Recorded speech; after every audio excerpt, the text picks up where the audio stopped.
The broadcast is now starting. All attendees are in listen-only mode.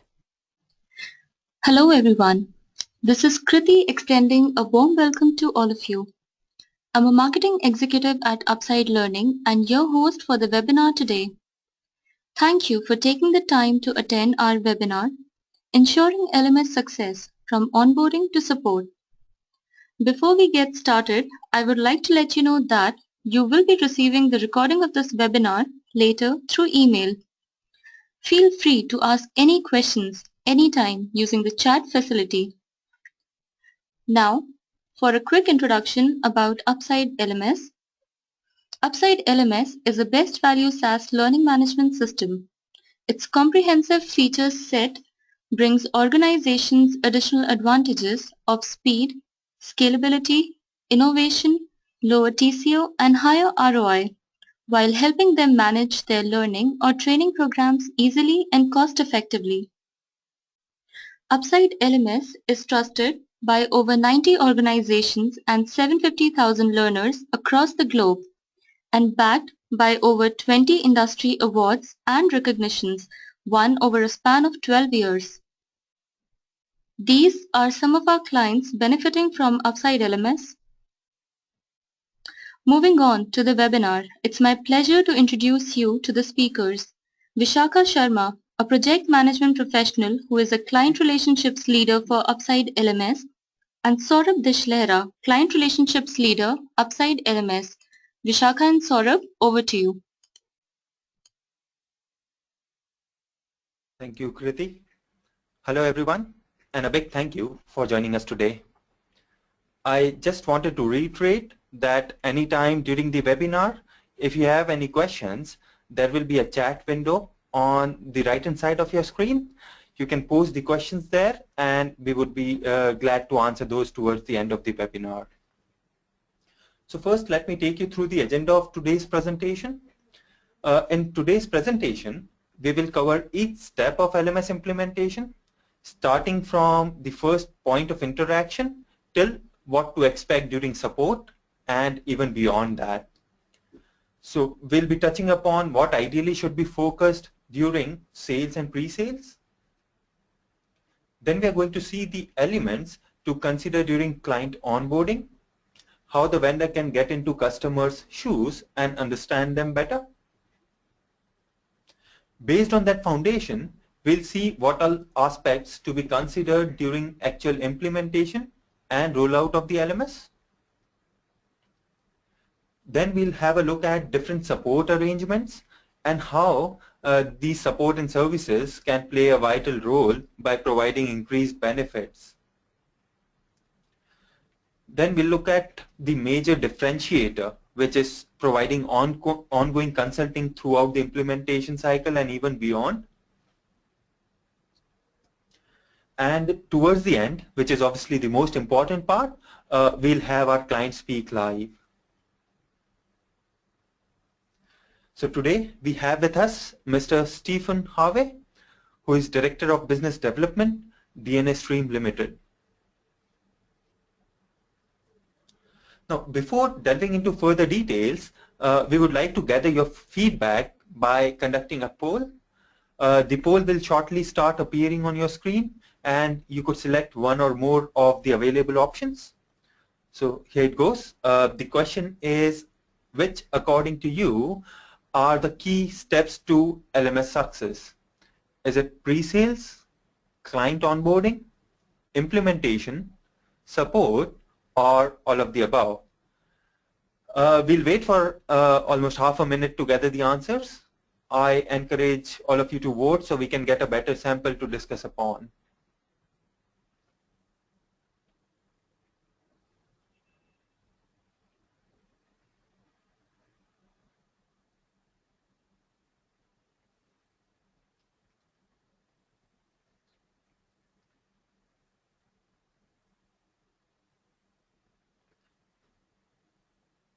Perfect. So can we have the poll results, please? Great. So as expected, most of us think that all of the above is really important for the LMS success, and rightly so. there should be a strong focus on each of these points, for a successful LMS implementation. We'll definitely be touching upon each of these in detail in the further slides. So let's now look at the first step in any project. So it is, sales and pre-sales. So this is the time when first interaction happens with the customer. And in fact, this sets the basis of the implementation.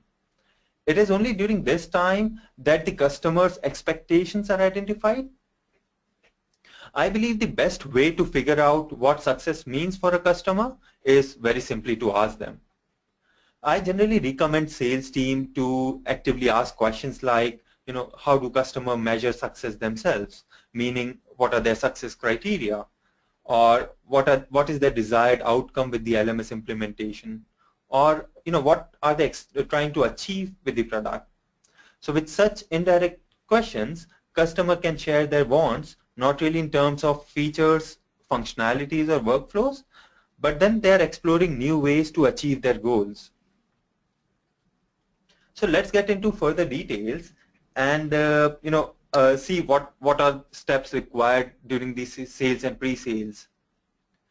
The first step is to identify the customer's need.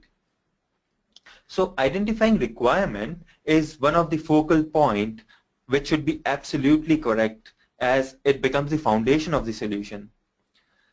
The sales and pre-sales team of LMS vendor should be able to understand the business case and also do a thorough analysis of the problem statement. This way, all the stated as well as unstated requirements can be identified at an early stage itself. So once all the requirements are identified, the next step is to draft a solution. And the solution should be based on the requirement rather than the available product. See, identifying the real requirements and finding appropriate solutions are both important. So to arrive at a perfectly fitting solution, I believe this three-step approach should be followed. I'll now take you through this approach. So, during the first step, you should look for existing features to fulfill the requirement. And a critical step here is to explain alternate approaches. So there could be features already available which will be best fit for the customer's current process, or probably customer may just need to amend their current process a bit to utilize the LMS as is. So if the system fulfills the requirement as is, it will save good amount of effort at both the ends. The second step then is to find the closest fitting feature and propose alterations in that existing feature. I think with this, minimum efforts are spent to achieve the required output. And if there's nothing which can be used as is or with minimum changes, the last step is to build something new. So performing this three-step approach will definitely lead to an ideal solution. And I'm sure that the solution will fit the purpose, yet minimum efforts are needed to achieve the target. Now, once the solution is defined, getting client's agreement on the solution and discussing the technical details is very essential. Both the vendor and the customer's technical team should brainstorm together to ensure that the solution meets the requirement. So all the aspects like commercials, support arrangements, technical feasibility, usability aspects, hosting and infrastructure related aspects, also security and accessibility related aspects, or any other very specific requirements should be considered. So this way, all the tangents of the solution can be covered while the technical discussion is happening. Also with such meetings, vendor can help customer foresee any future challenges that can be taken care of during the initial stage itself. So till now, we have seen about very specific needs of the customer, but in majority of the cases, the system remains as is, and hence getting good understanding of the system is really important.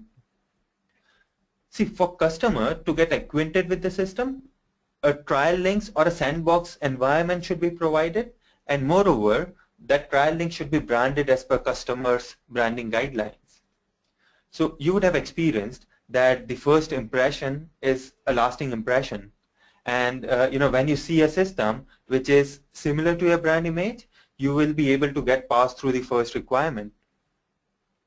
Having a branded trial link will give the customer an initial experience on how the end product would be, and it will ensure that at least the usability aspect is taken care of. Now, apart from providing trial links, educating the customer on existing feature is very necessary, and the sales and pre-sales team plays a very important role in this. So multiple rounds of product demonstration should happen, which ensures that enough qualification of the product has happened at the customer's end. I have read some experiences that says the implementation was not really the way client wanted, since enough understanding of the product was not developed initially, and hence the system was not really fitting the customer's requirement. So vendors, sales and pre-sales team should ensure that the customer understands the product and also they are able to map it with their requirement. See, aligning requirements with the system can be very easily done by using real-time examples. So, while you're doing the implementation, you can use real-time examples probably from the same domain or from the same industry of the client. It is really important, it is really helpful to build confidence of the customer. Also, mostly organizations in the same industry have similar processes and training needs. So this will therefore strengthen the suitability of the product for the customer and also gives an opportunity to highlight any unidentified requirement. So reviewing case studies of past implementation really adds a lot of value during the initial stage of the project. So while these were some of the essential points to take care during the sales and pre-sales phase, let's now look at what are the key elements for successful client onboarding. So what is onboarding?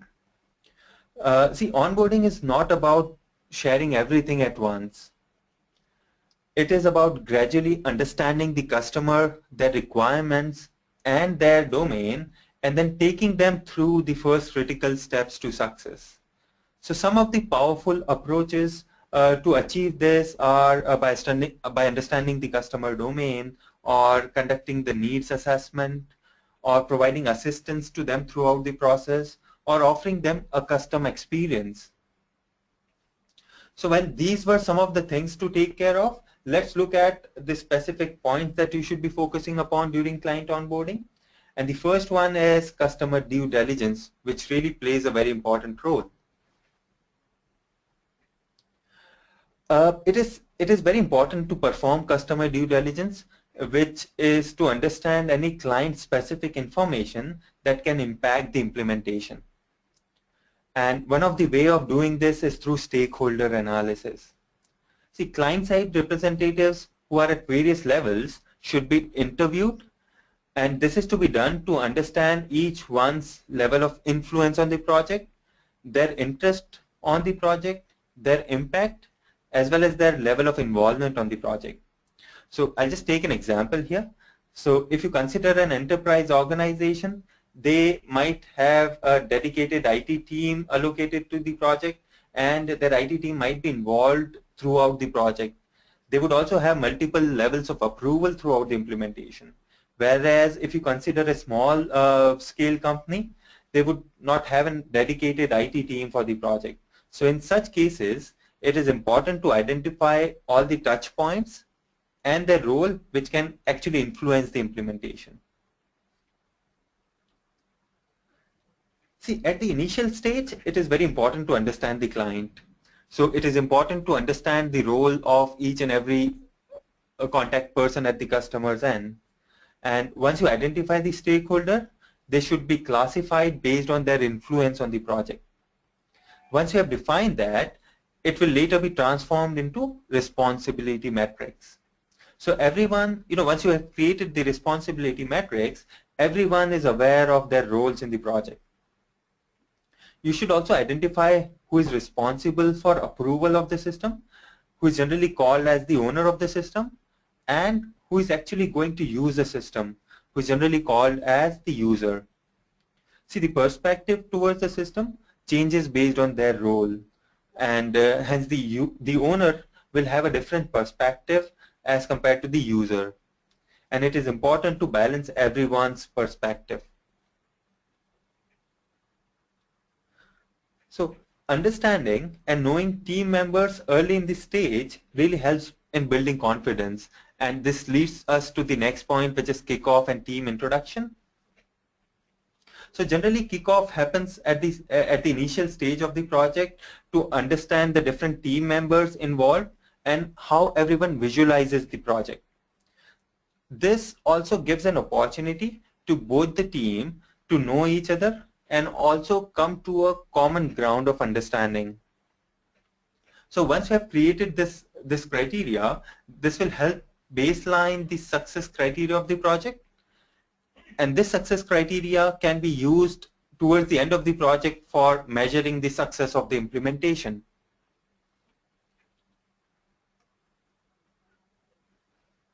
See, another important aspect to make the client comfortable is to amend the processes as per their need. See, generally, the processes should serve a purpose or should add value to something.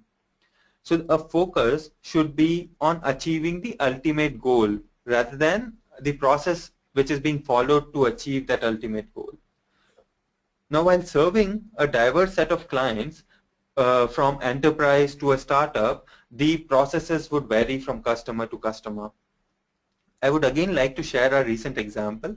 So if you see our recently published case study, we realized that the customer is from fitness domain and the touch points at their end were not really technical.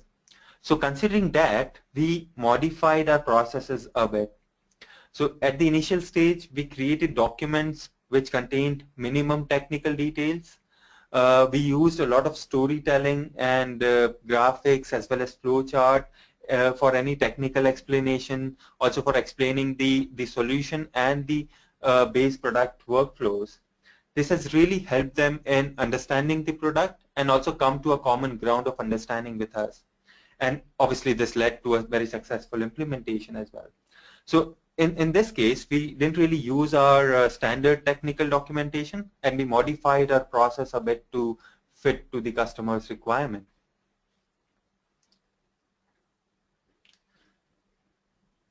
So, till now we have seen that the customer should get acquainted with the vendor, but the primary focus should be understanding the product because that's what which will be used by the customer over a period of time. And definitely LMS vendor would provide a helping hand to explore the LMS. So we often hear from the client saying that this is a great feature which is available in the LMS, but how can they use it, or probably how do they fit it into their business process. So it is important that the LMS vendor makes the client explore the LMS on the sandbox environment. And it is not just the business need that should be sufficed, but possibly going beyond at this point and finding extras. So, for example, a client might want to use a virtual classroom feature which is available in the system, but they may be unsure on how they can optimally use it. So in such cases, vendor can help them understand the various options as to how a feature can be effectively used for delivering a specific set of trainings. So this brings us to the final point on successful onboarding, which is providing consulting based on client type. So as we discussed, a small scale organization and a big enterprise organization will have a different processes. So similarly, both of these type of organizations may have their own dedicated learning and development team or a preset process, whereas the other might not have an established L&D team and preset process. So vendor should be flexible enough in providing a helping hand and consulting based on the type of clients. Also, in some cases, a special assistance is required for different types of customer. So, These were some of the important aspects that should be considered during successful onboarding. I would now like to hand it over to Vishakha to cover the most important phase of any project, which is implementation. Over to you, Vishakha.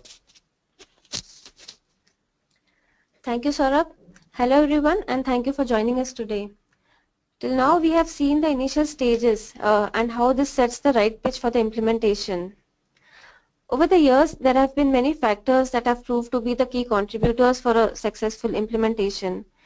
This can include some things which might seem very obvious, like a good amount of testing, a good communication plan, or maybe involvement by key team members. But there is a lot more to this which actually contributes to successful implementation of an LMS.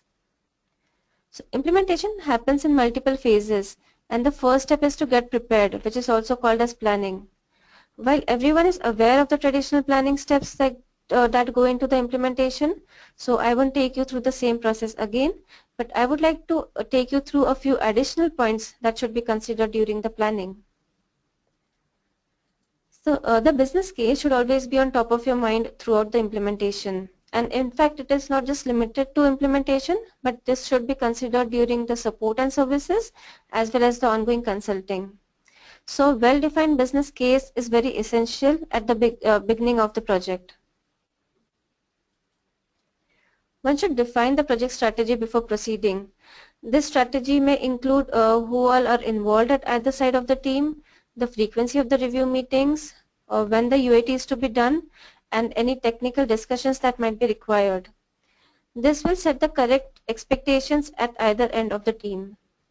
Maybe for a simple project, client's involvement might not be needed at the same level as that of a complex project.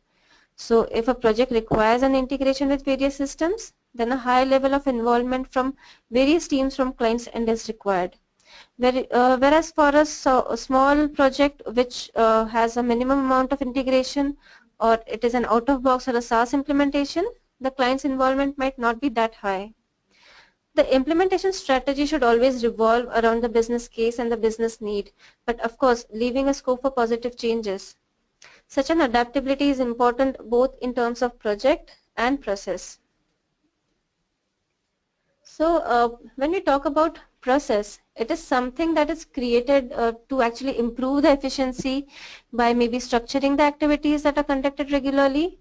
So though there should be a set standardized process for a software development, however, this should not create more hassles than ease.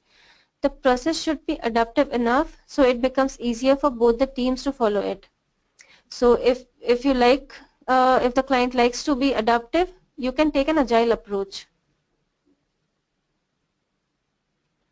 So as I said, adaptability is important both in terms of project and process. So talking about the project aspect, as we all know that planning is a foundation for a successful project, and when it comes to planning, there are various aspects to be considered, like maybe the stakeholders involved, the communications plan, a rollout schedule, the technicalities of the setup, and the list goes on.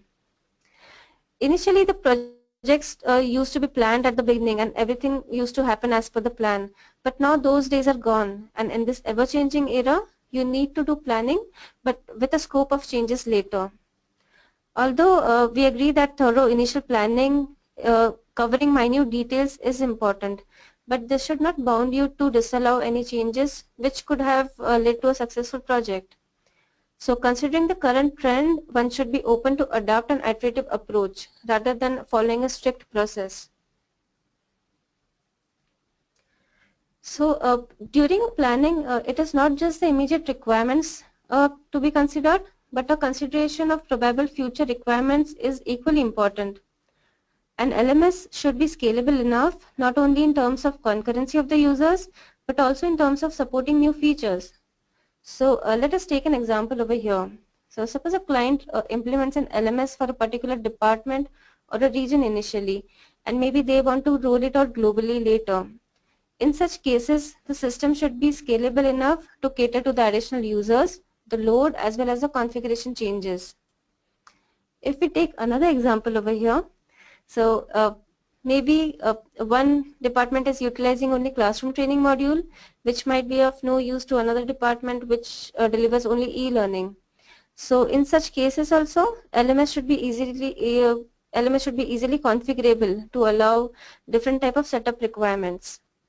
So always think about the scalability and configurability factors during the implementation. Now after the phase of getting prepared comes the review and the collaboration. Collaboration is a key to a successful implementation, and let us now see how the collaboration can be enhanced between the client and the vendor teams. So implementation teams are considered as experts in their field, and they can provide a good consulting to the client throughout the process. This can be in a form of technical consulting or maybe non-technical consulting. So if I can give an example over here, maybe a client requires an integration with Active Directory or SAP, or maybe a streaming server which is hosted at client side, and client doesn't have an expertise or a dedicated IT team for the project. In such case, a vendor can provide the technical expertise and consulting to achieve this kind of integration. So you can see the value that a technical and non-technical consulting has over here. So moving on to the next point. So there should be multiple touch points for a client to reach out for easy support and a transparent communication. This is not just limited to escalation metrics, but here I am referring to horizontal and vertical communication. Mostly clients are aware who is the responsible person at the vendor side, but it will be very helpful for them to know who are the responsible person for different type of communication or different kind of information, like who can be approached for commercials, or who is looking into the legal aspects, who handles the technical and the functional requirement. So having such multiple communication channels become very helpful for easy and quick support. Now, when we talk about a regular status update meeting during the implementation phase, typically these kind of meetings have proven to be very effective, and especially for large implementation. It has always helped to keep everyone up to date on the current progress as well as the next plan of action. So while everyone has a copy of the plan and they are well aware of the status of the project, maybe through reports that they receive from the project team during the implementation, such meetings can actually provide an opportunity, and you can discuss what are the risks on the project. So one should verify and discuss if there are any foreseen risks and how these can be taken care of. This meeting would not only help everyone to be up to date with the current progress, but it will also provide an assurance that any anticipated roadblock has already been thought of and a backup plan is in place. So you can see how much value this kind of meetings will add to a project implementation. Another use of status update meeting should be to address any open queries raised by either team. So a client might have raised some queries and waiting for the vendor to provide responses. On the other hand, vendor might be waiting for some approvals. So all such open points can be effectively closed during the status update meeting. Now, during the implementation and before the rollout, client's active involvement in verifying deliverables is important. So having a user acceptance testing phase, which is also called as UAT, will ensure that the client team gets to see the full system and try out all the operations from their perspective. As a customer, you can gain full value from this UAT by inviting different key stakeholders from the system for the system UAT before the actual rollout. So you may invite people like a trainer or an instructor, the team or a reporting manager. Of course, you should be inviting a learner and an administrator, and you can also call in a content development manager to use the system. This will ensure that they use the system from their perspective and they will be able to provide their valuable feedback. So enough time for UAT phase should be highly encouraged by everyone, and this will ensure that any unidentified challenges are taken care of very early in the stages, and this will of course ensure a smooth launch. The final stage in implementation is the rollout. If you cannot get the system to the users the way you want, then what is its value? The LMS rollout has a profound impact on how it is received and used by the users. So planning a rollout is very important. So what makes a complete implementation? Is it LMS alone? No, I think from our experience, what we think, and I'm sure you all would agree, that LMS and content put together makes a complete implementation. So while vendor and the customer can work together as per the standard process of implementation, a lot of things for a smooth launch actually also depends on the learner habits as well as the actual training content. So it is important to understand the type of content that is to be delivered and what is the frequency, so LMS and content can gel together in a single unit. I would like to stress a little more on this topic because I have seen many challenges occurring from this area. So first thing is first, what you need to define is the type of content. So is it a video content? Then what is the format or the size of the video? If it is a course, then is it Flash or HTML5? What are the compliance standards? And so on. While the content might not be limited to the traditional e-learning material, but it can also be delivered in different forms, maybe like documents or blog posts or discussion forums, and there can be many such social media for sharing the content. So understanding the client learning content, is it e-learning material or social elements, or is it a blend of both of these, would really help in designing a delivery process for a rollout. Now, one more thing to be considered here is that the client might already have a diverse set of content with them, or they might have created a very limited content to start with. And another aspect to be considered is the type of training which is to be conducted. Like, is it a compliance program? Are these induction programs? Or is it a mandatory or a skill development training? So not just knowing about the type, but its frequency would also help in designing the delivery process. So these were the few things that you should be considering while designing the delivery process for a rollout, and an experienced vendor will perhaps know how this plan can be created. So they can add more value by suggesting the type of content that can be initially launched, the additional features like say survey or poll that can be effectively used, not just for the rollout, but within the first few months of the rollout.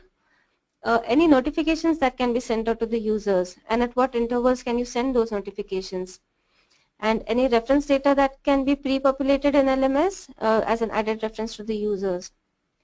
So all these points will greatly help in maintaining as well as enhancing the user's interest on the LMS. Now, after the preparation is done and a delivery process is defined, the actual launch is the most crucial time for a customer. A high availability of the vendor and a standby team is required for a smooth rollout. A vendor who has done multiple installations will have a vast knowledge on the frequent challenges that are faced by the users and what are the frequent queries that they face, and would know the best practices for a smooth launch. So vendor can share this experience with the customer before the launch, so the customer can actually plan well and they will be prepared and they can confidently launch the LMS to a vast set of users. Last but not the least in an implementation is the system training. So the base product remains same for everyone, and so does the training. A standard recorded training is something that anyone can go through anytime, but this often lacks a personalized touch for the customer. A standard training will only tell how a particular activity can be performed, maybe by a step-by-step approach, but it will not tell the customer how the business process can be achieved with a particular functionality or a module. So adding a human touch to it and making it personalized for the customer really adds a great deal of value to them. With this personalized training, the customer will be easily able to relate their processes, what they want to achieve with the LMS. So that's why the training should always focus on the business processes and how that can be achieved by various workflow on the system. So these were the key drivers for a successful implementation. And now let's have a look at what it takes to maintain the same level of commitment throughout the engagement. But before that, we would like to gather your feedback. So let us jump to a quick poll. You will see the question appearing on the screen, and the question is, which of the following is crucial to maintain the success of an LMS initiative post-implementation? The options are direct end-user support. Is it expert assistance in new L&D initiatives? Timely and quality response to your queries? Maintain high benefit cost ratio? Or do you think it is all of these? So I will encourage all of you to participate in the poll, and we will wait for about 30 seconds to gather your feedback.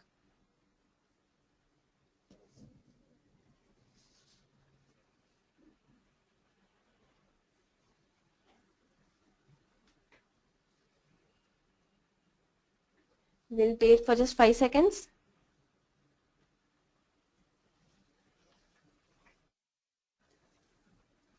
So I can see you are voting now. So let's wait for a few more seconds. Closing the poll now. So we'll just show the results. Okay, thank you for participating. So we see while most of you feel that it is all of the above, some of you have voted for expert assistance in new L&D initiatives as well. So yes, we also agree that all of these are equally important, and that's why we have covered these in our next talk. So I will again like to invite Saurabh to take you through the next phase.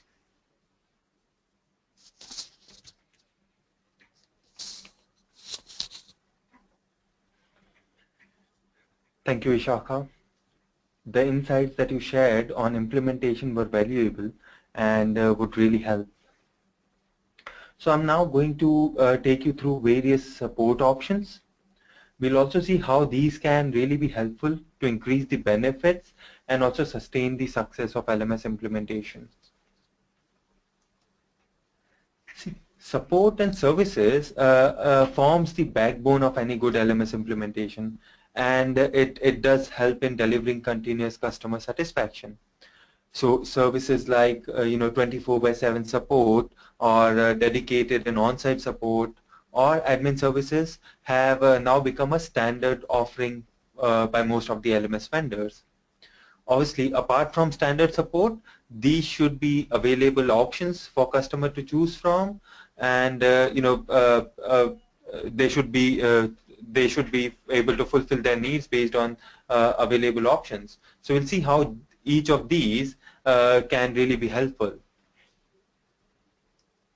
So the first in the list is 24/7 support. So as you know that every LMS vendor nowadays provide access to a rich library of support solutions. So these can be in form of step-by-step guides or help videos which enables the user to resolve basic queries themselves. But that being said, having access to the most knowledgeable technicians and support staff increases the response and resolution time, and hence access to the support team is really important. Also, with users being dispersed across the globe, users might be accessing the LMS at different time, possibly at different time zones and different work days of the week.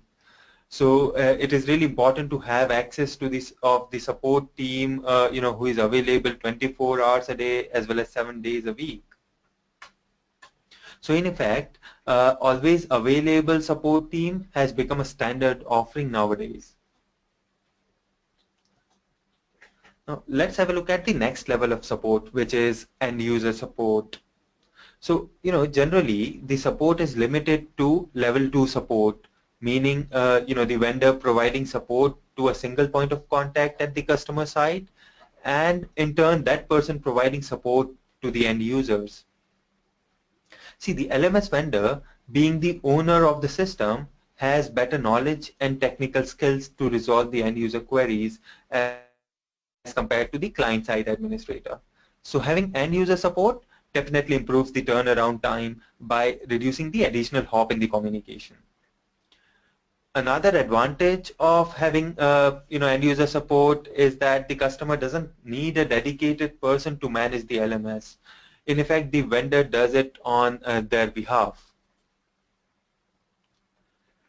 Let's look at the next level of support service, which can provide an added advantage to the customer, which is dedicated and on-site support.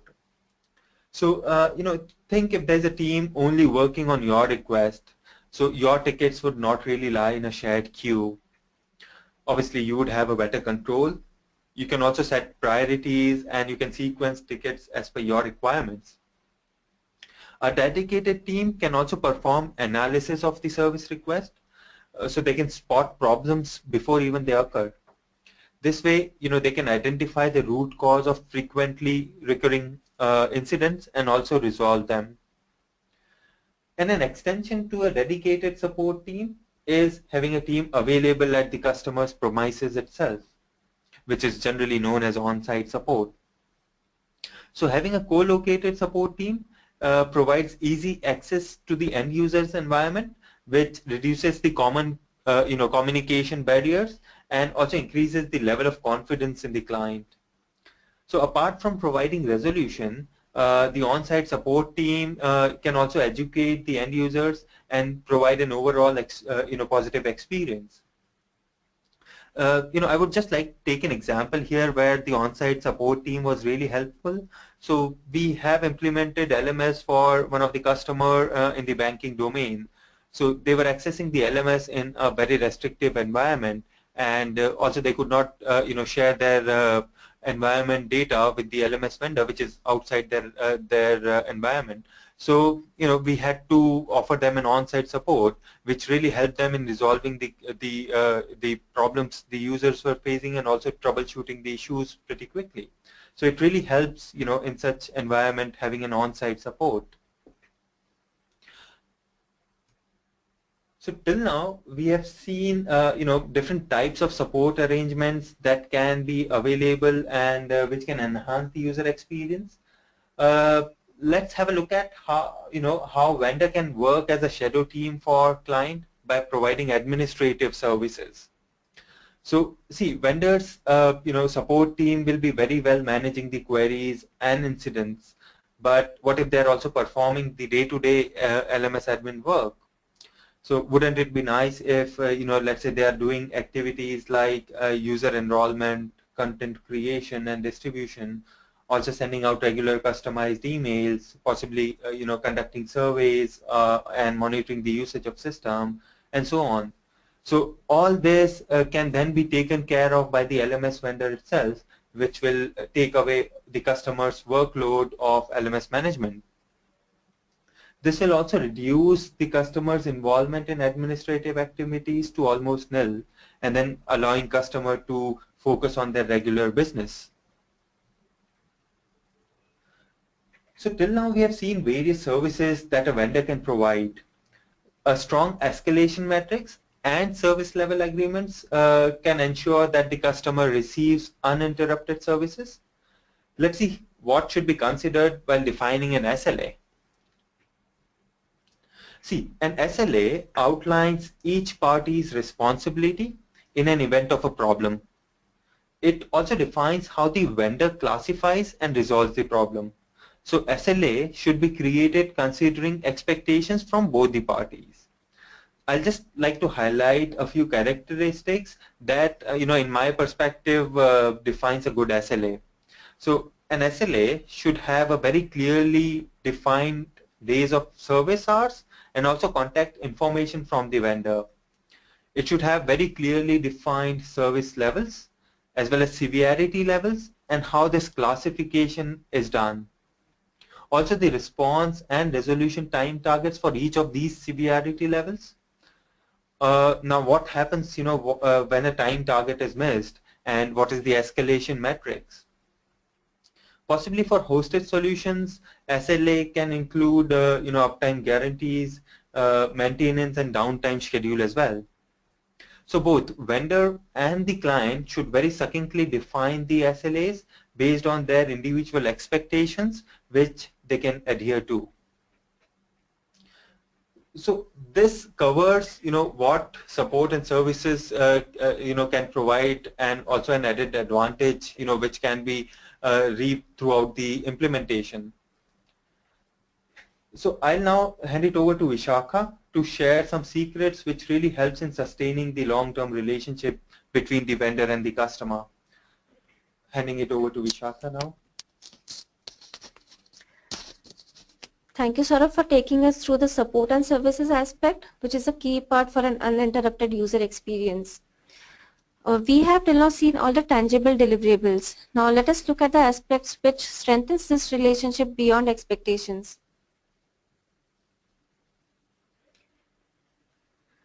So often it is thought that a project is completed with a rollout, but in fact a long-term relationship between the client and an LMS provider starts with a successful rollout.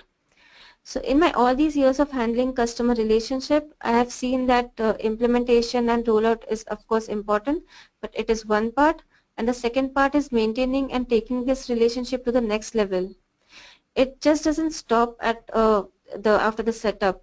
A vendor can actually help the client to see what enhancements can be done in the future and how the learning delivery experience for the users can be enriched. While a vendor should be involved post-implementation, but there can always be spikes in the involvement based on different factors. These could be based on maybe recurring training cycles, like a compliance training, where users might have to go through a mandatory or compliance training within a particular deadline or a particular month of the year. In such cases, the usage of LMS will be high in that particular month. Maybe on the other hand, clients might also have specific trainings like maybe sales training for skill upgrade or some seasonal activities, or they might have an market events like a release of a new product, which would require extensive training internally as well as for external users. In such cases, whenever there is such activities planned, the LMS usage will be very high. Such training events generally also impacts the infrastructure requirements, and due to the sudden spike in the LMS usage. So the vendor's awareness and involvement will help the client to plan and execute the training activities more smoothly, and it will also help the vendor to align his team to cater to such spikes in involvement. Now to ensure that the LMS keeps up with the customer needs for a long term, customer should involve the vendor for future L&D initiatives. So any impact to the LMS can then be well planned and it can be taken care of. Vendors maybe can provide the technical expertise to help achieve customer initiatives, maybe with the current LMS, or they can perform a gap analysis to identify if any modifications are required to cater to their needs. This then no longer remains a client-vendor relationship, but it actually turns into a partnership where the client starts seeing the vendor as a partner who can be reached out anytime. And the vendor on the other hand is always working with the customer on any new initiatives and is suggesting ways to achieve that in the LMS. So for any such L&D initiative, the customers can purely focus on the internal processes and they can leave anything specific to the LMS to the vendor who would act as the shadow team. So next point is planning future releases, which is part of ongoing consulting. In this ever-changing world, nothing can be stagnant and every system would require an upgrade to keep up with the technological advancements. Also, mostly the organization level requirements also keep on evolving with time. So listening to the client needs and bringing them back to the product is a great idea. A collaborative environment should be created by the vendor where customers can contribute by their suggestions or thoughts, which in turn becomes a wish list for the LMS. I would also like to touch base on the product roadmap here, since we are talking about the future release planning. So in a product roadmap, a balance between the emerging trends as well as the customer specific needs should be maintained. There are two aspects to create a future release plan. So one is the vendor's roadmap, which is based on what they want to achieve with the product, and second is the customer's contributed enhancements. And combining both of these will always lead to a win-win situation. One advantage of this approach is that the customer will be benefited from other customers' ideas and thoughts, and also by a product which is competitive in the market. Once all of this is done, it is time to know whether the LMS implementation was successful or not. And this can be achieved by calculating the ROI, which is easier said than done. And I'm pretty sure this is something that is in everyone's mind, and is of course something that one needs to calculate to identify if the LMS initiative was worth the investment that they have made. So ROI calculation and analysis should not happen at the end of implementation, but it is an ongoing process. So I'd like to share a few tips that you can use to calculate the ROI. While the LMS can have all the features in the world, however, to calculate the ROI, one should be considering only the features that you are going to utilize and not all the features. You may define your own parameters based on the business case that was defined at the beginning of the project. And many organizations measure the effectiveness of learning on business results. So these can be maybe reduction in errors or accidents, increased productivity, or maybe meeting corporate objectives, and ability to perform new tasks. So these are a few points that many organizations consider for calculating the ROI.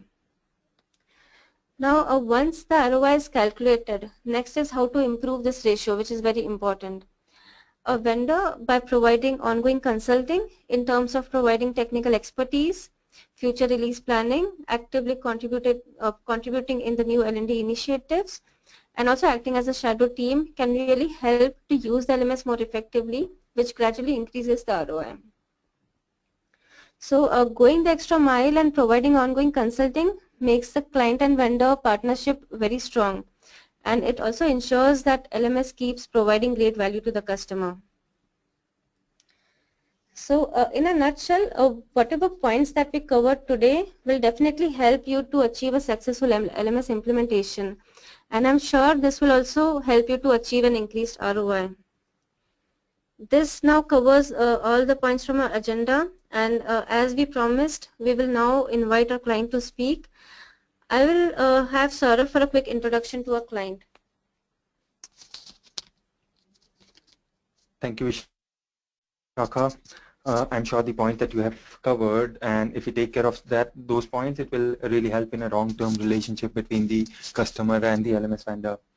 So this brings us to the end of the webinar, or rather the last part of the webinar, which is the most important part. It is my honor to welcome Mr. Stephen Harvey, Director of the Business Development Team, DNS Stream Limited. DNS Stream is a UK-based organization and established in 2006. And since then, they've been delivering enterprise projects over to big organizations. So DNS Stream is using Upside LMS as a part of their delivery process for more than 3 years now.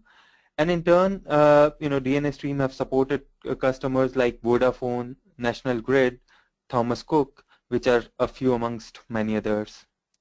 DNS Stream has a vast experience utilizing our services from onboarding till support, and Stephen will be sharing his experience with all of us. So I'll have Stephen get onto the webinar and share his experience. Over to you, Stephen. Good afternoon, everybody, and thank you, Saurabh and Vishakha. Yes, DNS Stream set out in 2013 on a long journey to assess LMS platforms to support a number of our customers that had a heavy demand on training, delivery, and knowledge transfer. And we wanted to also add it into our own product portfolio. So Upside was a perfect fit for us as it had a multi-portal architecture which gave us the flexibility to create, host, and develop custom branded portals or mini LMSs for those customers that Saurabh's mentioned. And over the past 3 years, we've grown to a number of large enterprise customers in the telecom and utility sector primarily. Now, in terms of the onboarding and support, one instance in which Upside were very instrumental was listening to the customer needs. And in our case, they managed a requirement for multiple batches to support classroom training and remote training for some of the workforces. Upside, at that time, you may not realize, was not actually an off-the-shelf LMS platform, but the team developed a custom-built batch management module for us. Now, this enhancement was absolutely a major breakthrough, as we found most LMSs don't have the flexibility to provide session management and instructor-led training that was some of the big requirements for these large customers, which have obviously staff working on different shifts. And to be honest, we can't thank the Upside support team enough, because they really did follow through on the requirements, and they really met with the expectations of our customers. But going beyond, you know, the support and the technical backup that Upside provides, they have a really good team of account managers and project managers, and they've been instrumental in guiding us in our development as a partner in the UK, and also that's enabled us to represent them, but also it's showing that they are a key player and have a good traction in the market. They've helped us in a number of areas and provide us, as you saw in some of the onboarding process and the pre-sales process, about the importance of having a branded link for, you know, trialing and co-branding in a customer site. And that really does help with the adoption process very early in the pre-sale cycle. But just go on lastly to the support, and they are a rock solid outfit, and as you saw, 24/7 is key, and everyone in the team that we've had the pleasure to work with did really go the extra mile. They troubleshoot queries, but majority of those queries are administrative, not really a product issue. They are really sometimes where people have maybe just had a little issue in maybe not understanding how to enact in some of the functionality that they've deployed. But troubleshooting has never been an issue, and, you know, bear in mind the different time zones. Upside follows the sun, and this is very important because it shows the level of dedication that they can provide a global client base, and our customers are also global clients. So there's not much more I really could say, except really that our relationship has been built on a great partnership and the support of Saurabh and his team, amongst many who are not on this session today. And I suppose if I end on something that some of you may be familiar with, there's a great quote by Steve Jobs, and he's always said that great things in business are never done by one person alone. They're done by a team of people, and for us that really is the relationship that we have with Upside. I hope you've found their session helpful. If you have any questions, I'm more than happy to respond. So on that note, I wish you a good day, and I'll hand you back to Saurabh.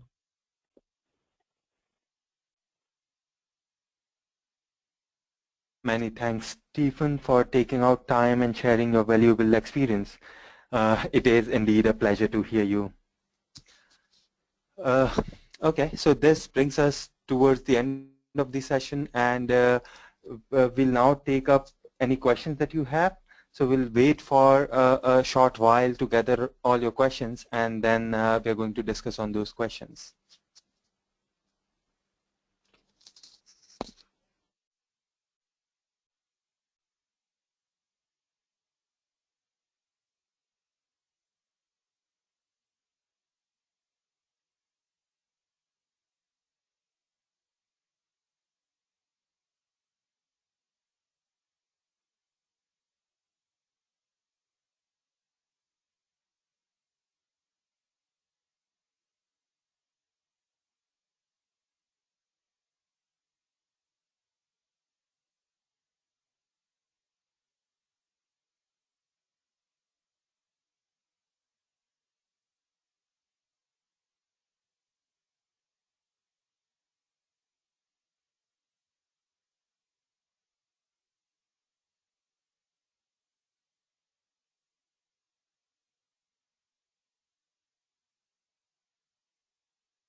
Great. So thank you everyone for posting out questions there, and we are really glad to answer those. So we'll take up the first question, which says, in the era of off-the-shelf SaaS LMSs, are customizations still possible? So yes, absolutely. The customizations are possible. As we said, that every customer might have diverse and unique requirements. However, we recommend to use the off-the-shelf LMS as long as all your requirements are taken care of. So if there is any requirement which is not there in the LMS and also not really urgent, you can add that into the product wish list, and then that wish list can become the roadmap and also build within the product. So this way, all your requirements can become a part of the base product itself, and this will ensure that lifelong and regular upgrades would be provided on the system. Also, you would get easy and quick support, yet all your unique requirements are addressed. So, all in all, the customizations are possible, but then, ideally we should restrict it to a SaaS LMS and try and add it into the product roadmap.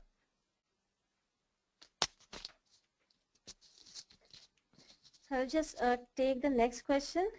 Is there a way or criteria to measure LMS success?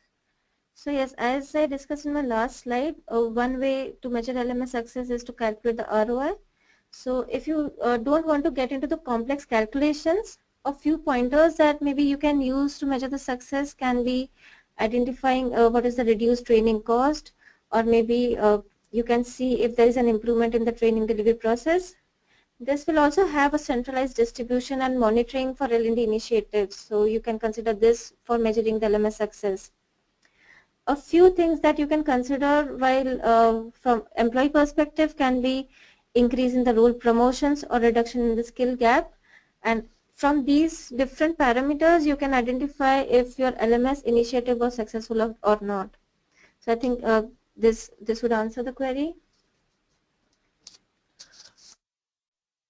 I think we have just received another question which reads, do you use many examples inside of your test environment for people to see the benefits of features? And I would be curious about not overloading the customer. So yes, as you would have seen in the webinar, we try and understand the business case at a very early stage, and we try and understand the customer's requirement during the sales and pre-sales phase itself. So once we understand the customer's requirement, we try and fit it within the system, and then work very closely in providing only access to those areas which actually the customer is going to use, rather than providing the entire system which possibly they may not be interested in. So obviously it is important to provide a good amount of examples for the customer to understand the system, but it should be limited to what they're going to use rather than providing everything at a single go. So I think this covers most of the questions that we had, and if there's any more questions that you have, you can just let us know over an email and we would really be happy to answer those. This now brings us to the end of the webinar. Thank you everyone for joining us, and if you have any questions, here is the email ID that you can use and write all your questions to us. We would really be very, very glad to answer those. Obviously the webinar recording will be available, and we'll be sharing a link for you to review the webinar. I think we have received a few more questions at the end, and we would be answering those over email. So thank you all for joining us today, and have a good day. Thank you.